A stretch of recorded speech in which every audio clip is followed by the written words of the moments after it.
খড়ের ছাউনি দেওয়া ছোট্ট এক ঝুপড়ি ঘরে থাকতেন এক বৃদ্ধ কৃষক আর তার বৃদ্ধা বউ।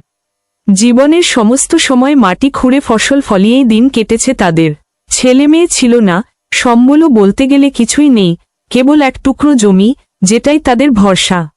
বৃদ্ধ কৃষকের একটাই স্বপ্ন, প্রিয় বৃদ্ধাকে নিয়ে একদিন আল্লাহর ঘর কাবা শরীফে যাবে, হজ আদায় করবে। কিন্তু সেই স্বপ্ন পূরণ করার মতো অর্থ তাদের কই? একদিন হাট থেকে ফিরে কৃষক তার বউয়ের হাতে একটি ছোট্ট কাগজের ছবি তুলে দিল। সেটা ছিল কাবা শরীফের ছবি। বৃদ্ধার চোখ ভিজে উঠল। তারপর থেকে প্রতিদিন নামাজ শেষে দুজনে চুপচাপ ছবিটার দিকে তাকিয়ে থাকত। মনের ভেতর থেকে কান্না ভেসে যেত, হে আল্লাহ, আমাদেরও ডেকে নিন আপনার ঘরে। দিন যেতে লাগল। সেই এক টুকরো জমিই তাদের একমাত্র আশা।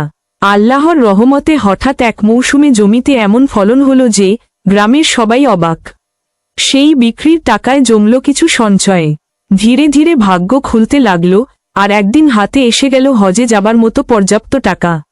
বৃদ্ধ কৃষক আর তার বৃদ্ধা বউ এবার সত্যিই রওনা হল কাবার পথে।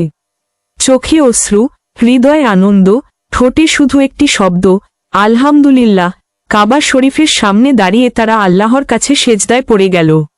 জীবনের দীর্ঘ কষ্ট, অভাব, অপেক্ষা সব যেন গলে গেল সেই মুহূর্তে।